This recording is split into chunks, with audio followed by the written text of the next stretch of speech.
Tenho que dizer que o meu querido Zé Pedro foi um dos responsáveis de eu estar aqui hoje. Foi na casa do pastor José Pedro, naquela altura pastor José Pedro, que nós decidimos estudar teologia, porque foram conversas muito animadas até a altas horas da noite sobre o Evangelho. Obrigado, Zé Pedro. Nunca poderei pagar essa amizade e aquilo que tu fizeste.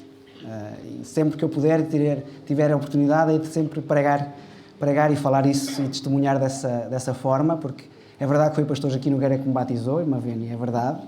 Na altura era o pastor da igreja de Aveiro, mas o pastor Zé Pedro era o pastor auxiliar e foi ele que nos ajudou. Obrigado, Zé Pedro. É um prazer estar aqui, irmã Vânia. Obrigado por esse convite.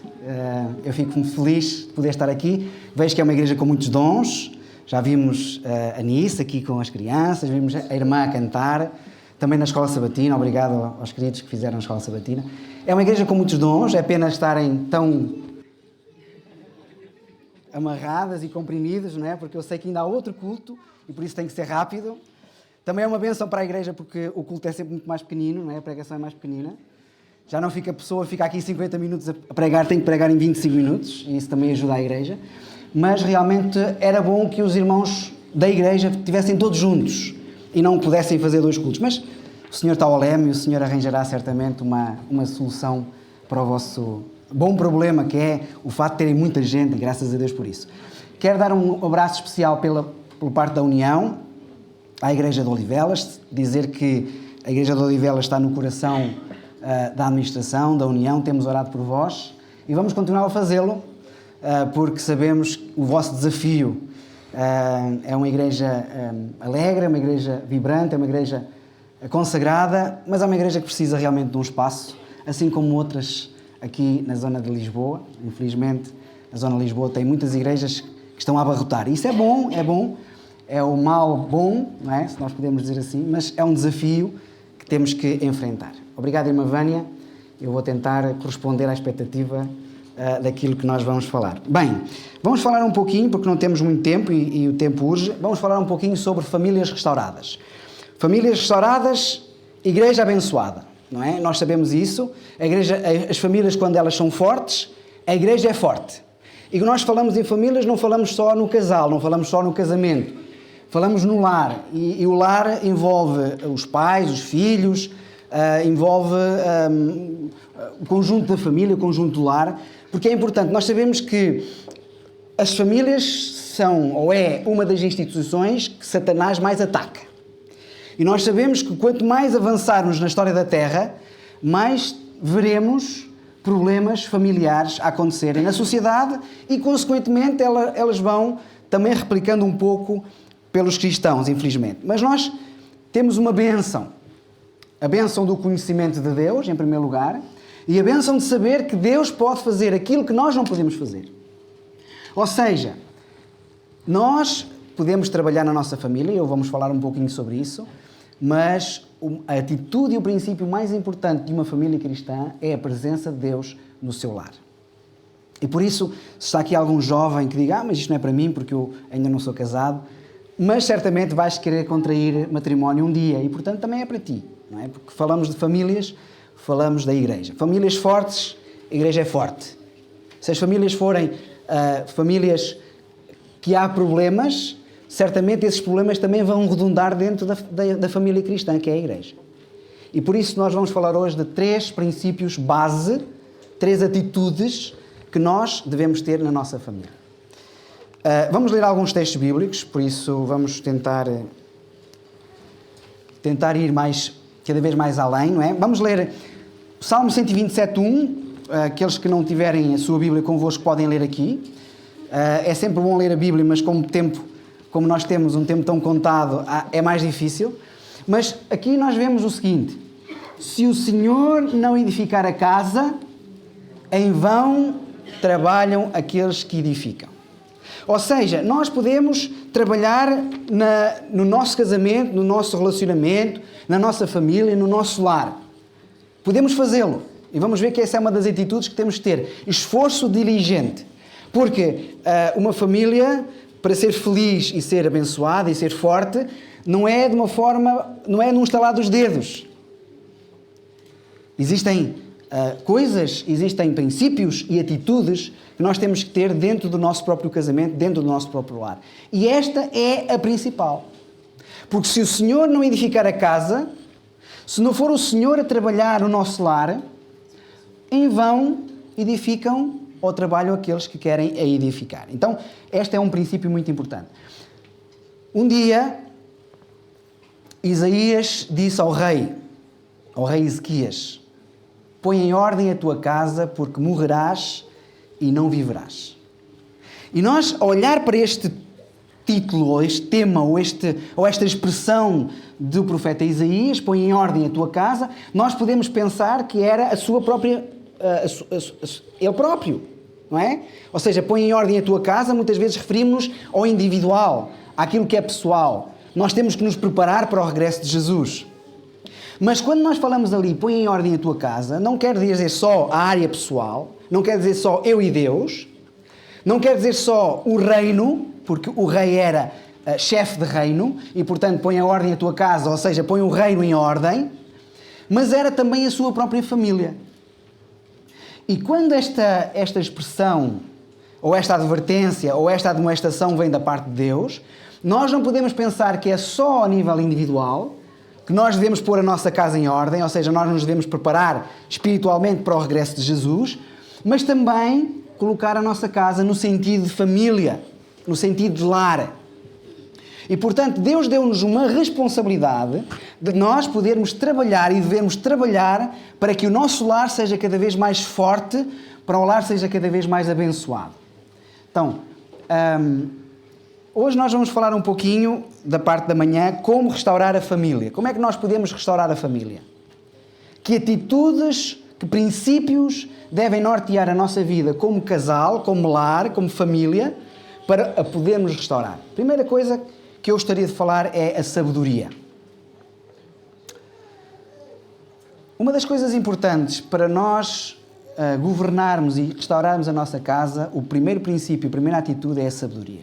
Nós devemos ter sabedoria para fazer com que a nossa casa seja edificada. E vocês perguntam assim, mas sabedoria em que sentido? Que tipo de sabedoria?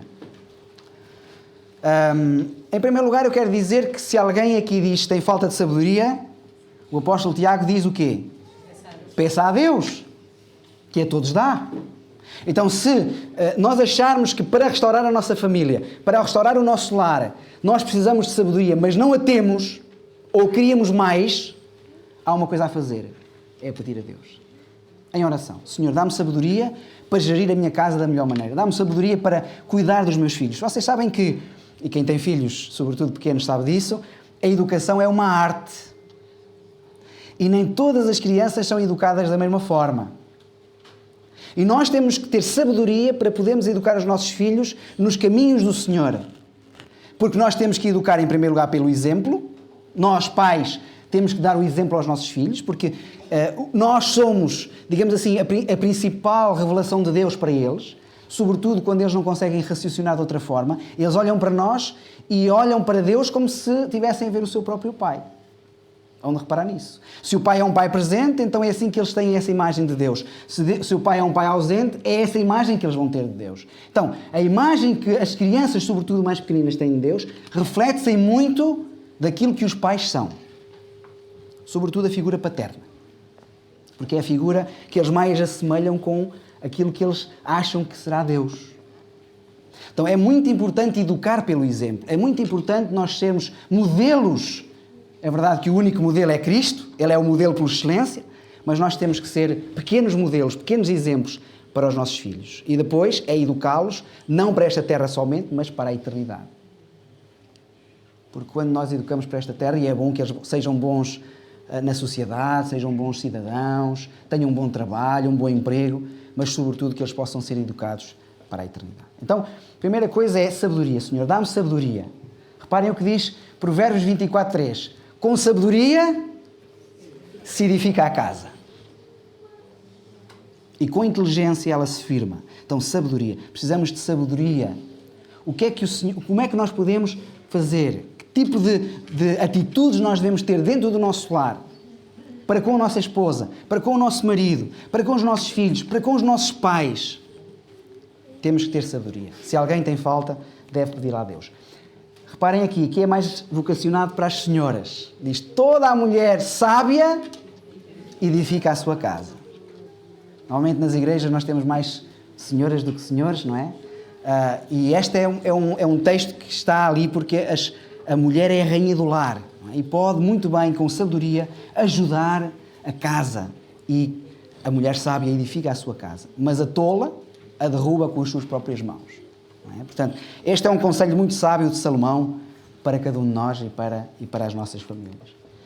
Tiago 3, reparem aqui, Tiago 3 fala-nos da sabedoria. Ele diz assim, a sabedoria que é do alto, ou que vem do alto, ela é, primeiro, pura. Ou seja, nós temos que pedir a sabedoria pura. Segundo, moderada, equilibrada, temperante. Depois, tratável, amável, não é? Que seja amorosa para com os outros que estão dentro das nossas paredes, cheias de misericórdia e de bons frutos, sem parcialidade e sem hipocrisia. E sem hipocrisia porquê? Porque hão de reparar que é no lar que nós somos quem somos. Porque muitas vezes dentro de determinados lugares, ou no trabalho, ou até na igreja, muitas vezes nós usamos máscaras. Sobretudo quando a nossa vida pode não estar bem, a nossa vida familiar pode não estar bem, a nossa vida financeira pode não estar bem, mas nós usamos máscaras e quando nos perguntam se está tudo bem, nós respondemos que sim. Porque é mais fácil do que ter que explicar o porquê que não está bem. E então, no lar, nós não usamos essas máscaras. Ou pelo menos não conseguimos usar essas máscaras sempre. Elas vão caindo. Elas, no fundo, no lar somos quem somos. Somos nós. E por isso nós temos que ter essa sabedoria de Deus para tratar com os outros da maneira como Jesus trataria. Ou da maneira que Jesus trata. De forma amável, de forma misericordiosa. Para com os nossos pais, para com os nossos filhos, para com os nossos cônjuges. Nem sempre é fácil, porque a nossa natureza é uma natureza pecaminosa. Mas para isso é que precisamos da sabedoria de Deus. Para saber o que fazer, como fazer e em que alturas fazer. Segundo ponto, o tempo urge, não é? Nós sabemos. O segundo ponto é o trabalho diligente. Ninguém pode compreender ou pensar que no estalar de dedos o seu casamento está o melhor casamento do mundo. Que o seu lar é o melhor lar do mundo. Isto envolve trabalho, envolve esforço, envolve dedicação, envolve palavras amáveis, envolve atos de carinho para com o outro ou para com os outros. Envolve tempo. Envolve eu ter disponibilidade e tempo para a minha família. Sabem, quanto é que vale uma pessoa para Deus? Tem um valor incalculável, não é? Nós sabemos isso porque Jesus deu a sua própria vida. E Jesus daria a própria vida só por Eva, caso Adão não tivesse escolhido a Eva em vez dele. Jesus teria dado a sua vida só por Eva. E, portanto, nós vemos aqui o valor de uma alma, o valor de uma vida, o valor de uma pessoa. E muitas vezes nós, como pessoas que somos, damos muito mais importância às coisas do que às pessoas. Invertemos valores. Devia ser Deus, as pessoas e depois as coisas, e nós invertemos. Muitas vezes colocamos as coisas em cima e Deus fica no fim. Trabalhamos, esforçamos no nosso trabalho para termos mais casas, mais coisas, mais bens e esquecemos que o mais importante nesta vida são as pessoas. É dedicar tempo às pessoas. É dedicar tempo aos filhos. É dedicar tempo aos pais. É dedicar tempo aos cônjuges. Porque depois, quando eles morrerem, as flores que colocamos ali não valem de nada, porque já não podem cheirar essas flores. O bem que dizemos da pessoa, a pessoa era tão boa. Dizemos-la em morte, porque é que não a dizemos em vida? Porque é que não vamos ter com o nosso cônjuge, com a nossa cônjuge, e dizer que a amamos, e que ela é importante, e que ela é especial, ou aos nossos filhos? Por que não? E deixamos, muitas vezes, para o fim. Então, é muito importante, queridos amigos e irmãos, que nós possamos ter no nosso lar um trabalho diligente. uma dedicação total. E nós vemos vários textos sobre isso. Reparem o livro de Provérbios, Provérbios 24, 27, diz assim: prepara a tua obra lá fora, ou seja, está a falar do trabalho, trabalha, ou seja, também Salomão não está a dizer para nós sermos ociosos e não trabalharmos, trabalha, apronta a lavoura no campo e edifica a tua casa. Ou seja, não omitas uma coisa em detrimento da outra. Não quer dizer que o facto de trabalhares te dê o direito de gastares todo o tempo ali e deixares de edificar a tua casa. Porque, infelizmente, muitas vezes acontece isso. E nós, pastores, somos também tentados nesse aspecto. Porque temos que correr para ali, para ali, para aqui, para esta igreja, para aquele irmão, ajudar as famílias das igrejas, cada vez têm mais dificuldades, e às vezes podemos esquecer-nos da nossa. Sobretudo os nossos filhos, a educação dos nossos filhos, o tempo que passamos com eles. Porque o tempo que passamos de qualidade com eles, eles não voltam. O meu filho agora tem 17 anos, eu às vezes queria que ele tivesse 3, para fazer diferente daquilo que fiz, mas já não consigo. Já não consigo. E agora, o caráter que eu gostaria que ele tivesse, pela graça de Deus, Deus o ajudou, mas se calhar eu pensava e dizia assim, se agora tivesse outros filhos já era diferente. E portanto, pais que ainda não têm filhos ou pais que têm filhos pequeninos, passem tempo com os vossos filhos, porque esse tempo não passa mais. Eu agora já não posso ter ao colo, porque ele já está muito mais alto que eu. Eu agora quero ter ao colo e já não consigo, mas naquela altura eu podia tê-lo ao colo, afagar no meu colo, no meu peito. Podia ter dito mais vezes que o amava. Podia ter dito mais vezes que, olha, o pai está a ajudar estas famílias, mas eu vou tirar este tempo para ti. Não percam isso, pais. Não percam. Trabalho diligente é importante. Não acontece magicamente. É tudo feito com esforço e dedicação. Se eu vou para um lar em pensar em receber somente, e se a outra pessoa ou as outras pessoas também entrarem no lar para só receberem, ninguém dá e ninguém recebe. Mas se eu estiver num lar, se eu estiver num casamento em pensar em dar amor, dar graça, dar misericórdia, e o outro pensar da mesma maneira, ambos damos e ambos recebemos. Por isso é que Jesus disse, mais bem-aventurado é dar do que receber. Porque ao darmos e o outro ao nos dar, nós recebemos. Foi o que a Anice disse basicamente na história, não é? Quando nós damos aos outros e os outros nos dão a nós, ambos recebemos. Agora, se pensarmos só em receber, irmãos, e se ninguém der, ninguém recebe. E por isso, o lar não pode ser um ponto egoísta, mas o lar tem que ser altruísta. O tempo realmente voa, não é?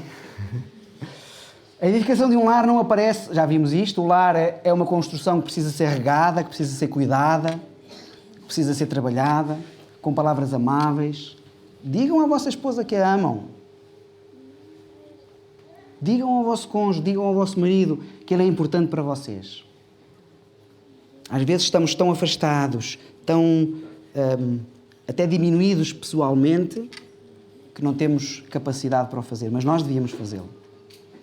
Temos que, e eu tenho visto que é mais difícil construir um bom lar do que construir uma casa literal.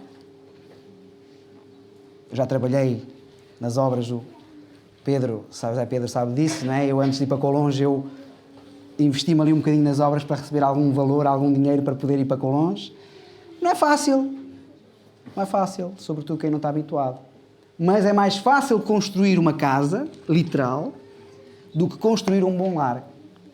É mais fácil casar do que continuar casado. Porque casar a gente diz sim naquele dia. Mas o casamento não é só o sim do momento em que dizemos sim. O casamento não é só épocas festivas. O casamento é uma continuação de uma vida. O casamento, a edificação de um lar, não é algo que acontece só na cerimónia, não é algo quando nós mudamos para uma nova casa, não é algo quando temos datas festivas da família. O lar a edificação do lar é de uma vida inteira. assim como nós precisamos ser edificados pessoalmente no nosso caráter toda a vida, o lar precisa ser edificado toda a vida. Precisa ser regado e cuidado. O lar exige trabalho, esforço. Então, o que é que nós temos que fazer, irmãos? Trabalhar pela restauração do nosso lar. Trabalhar para a edificação do nosso lar. Sermos as pessoas que Deus quer para que o nosso lar seja cada vez maior e melhor. Porque se o nosso lar for forte, a igreja também será forte. Então, nós precisamos realmente de ser... Nós temos que pensar que o problema não está no outro. Ou que é o outro que tem que mudar para que as coisas melhorem. Sou eu. Tenho que partir de mim. Terceiro ponto. Ainda tenho aqui este texto que eu acho que é muito interessante e pus ali. É um texto que nós não conhecemos muito, mas foi Jacó que falou com Labão. E Jacó vai dizer a Labão, porque o pouco que tinhas antes de mim tem aumentado em número. Nós sabemos que Labão aumentou e foi abençoado por Deus por causa de Jacó, da presença de Jacó. E ele diz lá, porque o pouco que tinhas antes de mim tem aumentado em grande número e o Senhor te tem abençoado por causa do meu trabalho. Agora, pois, quando hei de eu também trabalhar pela minha casa. Ou seja, no fundo, o Jacó estava a dizer a Labão, eu trabalhei para ti, mas agora deixa-me trabalhar pela minha casa. É muito importante. Eu preciso edificar a minha casa. Eu preciso de trabalhar, porque nós não sabemos o dia da manhã, não sabemos o que vai acontecer. Só damos importância ou valor às pessoas quando as perdemos, não é? E depois, o terceiro ponto, e para terminar, o terceiro ponto é uma fé madura. Este é um dos pontos mais importantes para uma casa, para um lar, para uma família. Uma fé madura. E o que é uma fé madura? O que é que faz a fé madura? A fé madura faz sentir e perceber que, apesar de haver problemas, Deus tem a solução. Amém? Amém. Deus tem sempre a solução. Talvez algum dos lares aqui, eu não conheço, ainda bem, esteja a passar por algum problema, por alguma dificuldade ou por alguma crise. Porque há crises no casamento, não é? Mas que, ao sairmos daqui, possamos sair com a certeza que Deus tem sempre a solução. Se nós quisermos, Deus tem a solução. Eu conheci vários lares, porque trabalho com vários lares, que estavam em ruptura quase completa e que hoje são lares felizes, porque permitiram que esta fé madura estivesse presente no seu lar. E que Deus era o convidado de honra do seu lar. E o lar mudou. Então a fé madura é responsável pelos lares serem fortes. E o que é uma fé madura? Uma fé madura é aquela fé que é resiliente. Ou seja, que é uma fé que não se baseia somente nos feitos de Deus, mas baseia-se na pessoa de Deus. Eu vou explicar. Às vezes nós temos uma fé que se baseia naquilo que Deus faz. Ou seja, se Deus faz aquilo que eu gostaria que Ele fizesse, Deus é o melhor. Mas se Deus não faz aquilo que eu quisesse, então já não quero este Deus.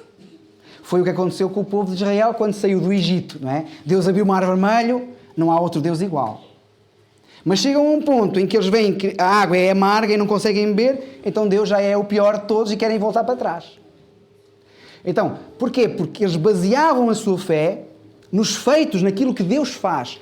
E se Deus não cura o teu marido ou a tua esposa do cancro? Amas a Deus ou não amas a Deus?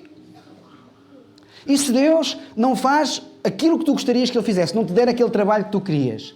Deus é bom ou Deus não é bom? Compreendem? Então nós não podemos basear a nossa fé nos feitos, somente nos feitos de Deus. Nós temos que basear a nossa fé, e aqui é que está a fé madura, em basear naquilo ou naquele que Deus é. Porque Deus é soberano. A sua vontade é soberana e só Deus sabe o melhor. Houve pessoas que deram testemunho com a sua vida, ou pessoas que deram testemunho com a sua morte. João foi livrado, Pedro não foi. Pedro foi livrado num determinado momento com um anjo que veio e salvou da cadeia, e Tiago tinha sido martirizado naquele momento. Então Pedro é melhor que Tiago? Não. É porque a vontade de Deus é soberana. E nós temos que compreender que a vontade de Deus para as nossas vidas é soberana. E Deus tem que estar presente no nosso lar. Estudar a Bíblia juntos, orar juntos, fazer o culto familiar com os nossos filhos e connosco, para fortalecer a nossa fé. Essa fé que tem que ser madura, não só individual, mas tem que ser fé madura da família. A família tem que ter uma fé madura, uma fé baseada em Deus. E com fé está envolvida a consagração, mas também a escolha. A escolha de fazer do lar e da família e do casamento o lugar mais prazeroso das nossas finitas vidas. Porque as nossas vidas são finitas. Às vezes nós, sobretudo quando somos jovens, achamos que a nossa vida nunca mais vai acabar. Nós somos os reis do mundo. Mas chegamos a um ponto em que, eu digo que é aquela idade do condor, não é? Condor é o animal condor, mas condor aqui, condor ali, não é? Começamos a ter dor em todo lado e começamos a perceber, afinal não sou tão infinito como eu pensava. Não sou tão herói como eu pensava, afinal eu também tenho dores. E vai chegar um momento que nós não vamos conseguir, nós mesmos, e nunca conseguiremos governar o nosso próprio caminho. Nós temos que dar isso a Deus para o fazer. Não somos nós que temos que fazer. Deus tem que fazer.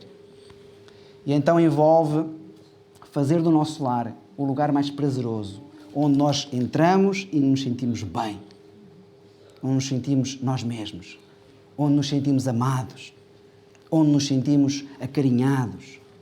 Porque podemos estar a passar um momento difícil no nosso trabalho. Se calhar os nossos patrões ou os nossos colegas estão a ser injustos para connosco, mas no lar nós devemos entrar e dizer assim, eu estou no meu lugar, no lugar da minha família e no lugar do meu Deus. Mas isso começa em mim.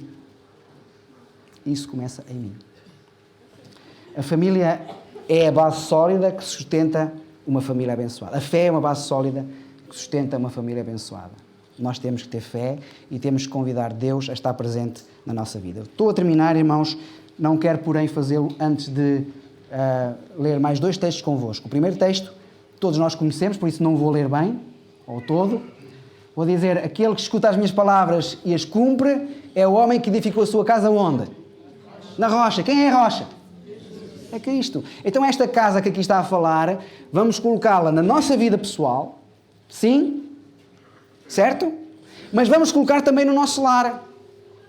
Ou seja, o casal ou a família que baseia o seu lar na rocha é aquele lar que não cai. Amém? Amém? É o lar que não cai. É o lar que está alicerçado na rocha. Tem crises? Podem ter. Tem visões diferentes das coisas? Também. Porque não somos todos iguais. Uns pensam de uma maneira, outros pensam de outra.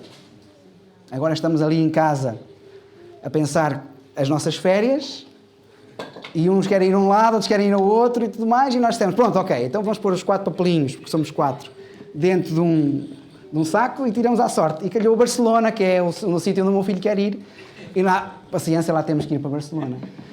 Não é o que nós queríamos, porque nós queríamos mais perto, mas foi aquilo que calhou lá no papelinho. Portanto, o que eu quero dizer é, nós temos que fazer do nosso lar um lar feliz.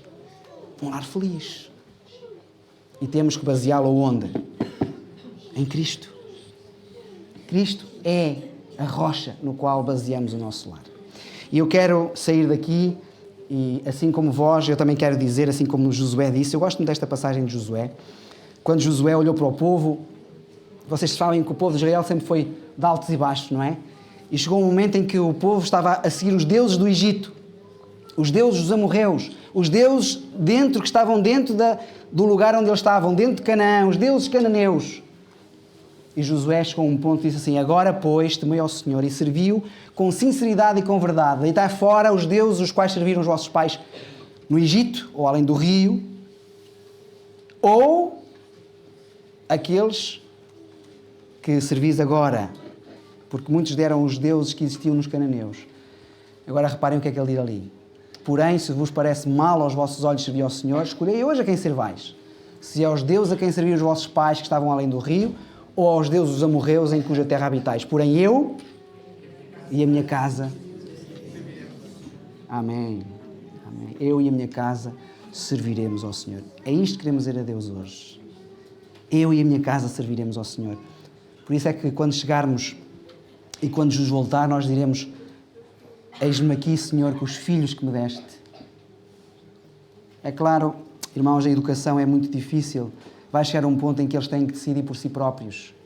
E às vezes nós, como pais, ficamos tristes por ver um filho desviar-se dos caminhos do Senhor. Mas a semente está lá. Por isso, coloquem a semente.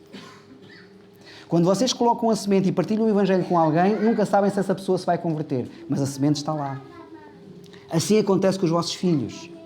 Vocês colocarão ali a semente. Se um dia ela germinar, pela glória de Deus, amém.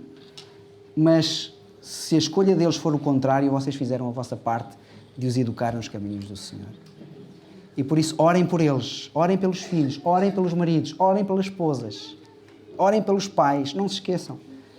Deus tem que estar presente no nosso lar. Deus é o convidado de honra. Nunca deixe a sua casa ruir. Cuide do seu maior património neste mundo, que é o seu lar, que é a sua família. Esse é o nosso maior património neste mundo, irmãos. E não é o lar de paredes. Depois dizemos, olha, vamos comprar casas e casas para deixar os nossos filhos. Não, é o nosso lar, nossa família.